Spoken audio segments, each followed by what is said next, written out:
শুভ দুপুর বন্ধুরা। সকাল থেকে সামনে আসতেই পারিনি, এসেও পাচ্ছি না, প্রচন্ড মাথা ধরে গেছে। এক ভেবে যাই তো আমরা ফিল্ডে কাজ করতে, আর এক রকম হয়ে বসে থাকে। যেমন বলি, আজকে হচ্ছে 3rd স্যাটারডের মিটিং ছিল, তো ড্রেসটা চেঞ্জ করেই ফেলেছি, আর পারিনি ড্রেস পরে আপনাদের সামনে আসা বা সেখানে ভিডিও করার মতন পরিস্থিতিও ছিল না। আমার কর্মক্ষেত্রের কথা বলছি। তো আমার এত ব্যস্ততার মধ্যে কাটালাম আজকের দিনটা, মানে ধারণা করা যায় না। সকাল সকাল উঠে স্নান করে মা বলল সবজি নেই, একটু সবজি নিয়ে আয়। তো সবজি নিয়ে এসে রান্না করলাম। আজকে ভাত হয়নি, ডালিয়া হয়েছে, পরোটা হয়েছে, আলু ভাজা, পাঁপড় ভাজা, দুধ সুজি করেছি, বাদাম ভাজা করেছি একটু মুখে দিতে আর কি। তো এইসব খাবার করে দাদা এলো একটু কাঁঠাল নিয়ে। তো এইসব খাবার করে তাড়াহুড়ো করে দুটো খেয়ে নাকে মুখে গুঁজে বেরিয়েছিলাম ডিউটিতে। আর এদিকে ওই রাস্তার ধারে আমাদের ঘরে ফ্যান, মানে টিভিটা চলে, প্রচণ্ড গরম হয়। তো ভাবছি ওই ঘরে টিভিটা এই ঘরে নিয়ে আসব। মা তো টিভি দেখে, তাহলে মায়ের একটু কষ্টটা কম হবে। চেষ্টা করি সবারকে মানে সকলকে ভালো রাখার, তো পারছি না। সব সময় যেন পিছিয়ে যাচ্ছি, হেরে যাচ্ছি, ক্লান্ত হয়ে পড়ছি। চেষ্টা করছি কিন্তু।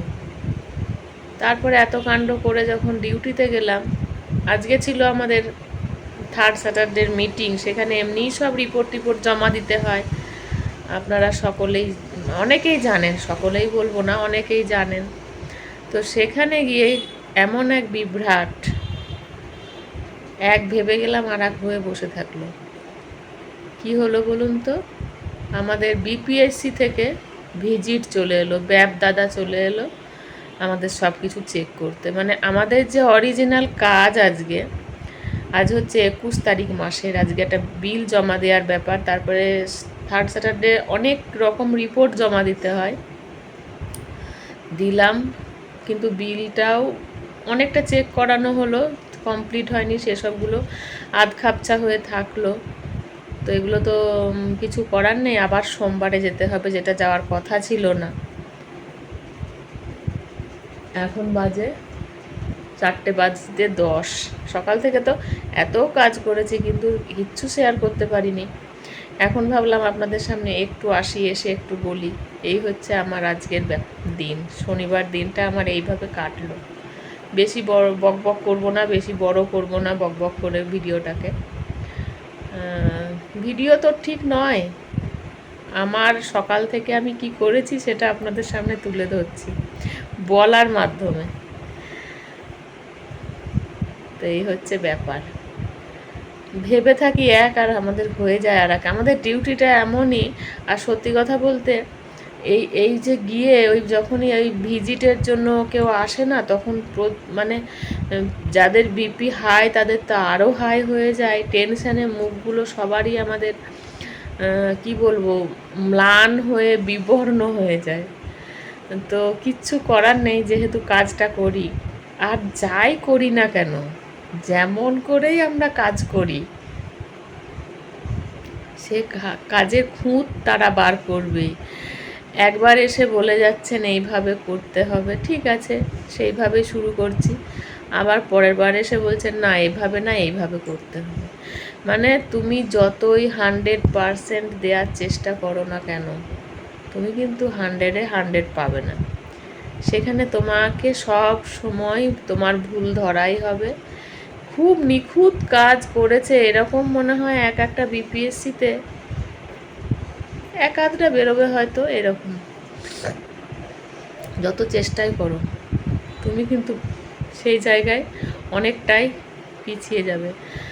আর কি হয় বলুন তো, এই বয়সে এসে না আর অত চাপ নিতে পারা যায় না, প্রচণ্ড চাপের মধ্যে চলি।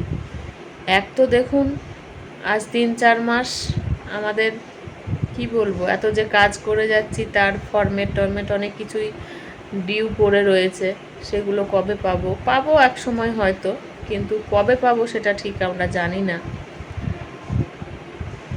কিন্তু তাও কাজ করছি, কাজ ভালোবাসি, ভালোবেসে কাজ করছি, এই হচ্ছে ব্যাপার। আগের দিনে তো ভিএচএনডি হবার কথা ছিল, সেটা তো বললাম, সে ভিএচএনডি হলো না, ক্যান্সেল হলো। সেই চাপটা নিতে নিতেই তো অবস্থা খারাপ। অতগুলো মানুষকে বলা, আবার সেগুলো বন্ধ করা, আবার কবে ডেট হবে সেগুলোর জন্য আবার তৈরি হওয়া। তো জেনে শুনে নেমেছি, এগুলো তো কিছু বলার নেই। তবে আমাদের কাজের ধরনটা আপনাদের সাথে শেয়ার করলাম। আমরা নিজেও জানি না যে আগামীকাল কি ডিউটি আসবে, আমাদেরকে কিভাবে ফেস টু ফেস পাবলিকের সাথে বলুন বা আমাদের কর্মকর্তাদের সাথে কাজ বুঝিয়ে দেওয়া বা কাজ দেখানো বা কাজ করা কিভাবে যে আমরা করব, আজকে আমরা সেটা জানি না। যেমন এই আজকে ভিজিট আসবে, আমরা গতকাল সেটা গত মানে আগের 2 মিনিট আগেও আমরা জানি না যে আজকে ভিজিট আসবে। তাহলে কতটা চাপ হয় আমাদের। আর খাতা যে আমাদের কত বইতে হয়, একদিন আপনাদেরকে খাতা দেখাবো, আর লিস্ট ধরে দেখাবো যে কতগুলো খাতা আমাদেরকে নিয়ে যেতে হয়। একদিন অবশ্যই দেখাবো, দেখলে আপনাদের মাথা ঘুরে যাবে। আর যারা এই লাইনে আছেন তারা তো জানেনই, আর যাদের রিলেটিভরা আছে তারা তো জানেনই কত যে আমাদের কাজ করতে হয়, কতগুলো কাজ থাকে, আর সেই কতগুলো কাজের জন্য কতগুলো যে বই খাতা আমাদেরকে বয়ে বেড়াতে হয়, সেটা আমরা ভালো করেই জানি। কিন্তু কিছু করার নেই, কাজে যেহেতু যোগ দিয়েছি সেহেতু আমাদেরকে কাজ করতেই হবে, এই হচ্ছে ব্যাপার। তো কেমন আছেন বন্ধুরা সবাই? আশা করি সবাই ভালো আছেন। বলতে ভুলেই গিয়েছিলাম, নিজের কথা নিয়েই ব্যস্ত হয়ে পড়েছি। সবাই ভালো থাকবেন, সুস্থ থাকবেন। এখন কিন্তু জ্বরের সময়, অনেকেরই জ্বর হচ্ছে। যেমন আমাদের এনএম দিদি, আমার এক আশা দিদি আমাদের সাথে কাজ করে, দুজনের জ্বর অলরেডি শুরু হয়ে গেছে। তো এটা হচ্ছে ডেঙ্গু ম্যালেরিয়ার সময়, কোথাও জল জমা হতে দেবেন না। আর যদি দেখছেন জল জমা হচ্ছে, বৃষ্টির জল, সেখানে সাথে সাথে কোনো ধরুন টবে, বাটিতে বা কোনো গামলাতে কোনো ভাঙাচুরো কিছুর মধ্যে জল জমে আছে, দেখবেন আপনারা লক্ষ্য করে, তাতে কিন্তু মশায় ডিম পেড়ে বা সেখান থেকে প্রচুর পরিমাণে মশা তৈরি হচ্ছে, জন্ম নিচ্ছে। সেই থেকে কিন্তু ডেঙ্গু ম্যালেরিয়ার চান্স অনেকটাই, আর হচ্ছেও। তো এইগুলো যদি হয়, অবশ্যই সাথে সাথে আপনারা অপেক্ষা না করে সাব সেন্টারের সাথে যোগাযোগ করুন, রক্ত পরীক্ষা করান, ডাক্তারের কাছে যান, ফেলে রাখবেন না, বসে থাকবেন না। তো সবাই ভালো থাকুন, সুস্থ থাকুন, সাবধানে থাকুন। দেখা হচ্ছে নতুন ভিডিওতে, নতুন কিছু নিয়ে আপনাদের সামনে আবার হাজির হয়ে যাব। আজকের মতন আসি, টাটা সবাইকে।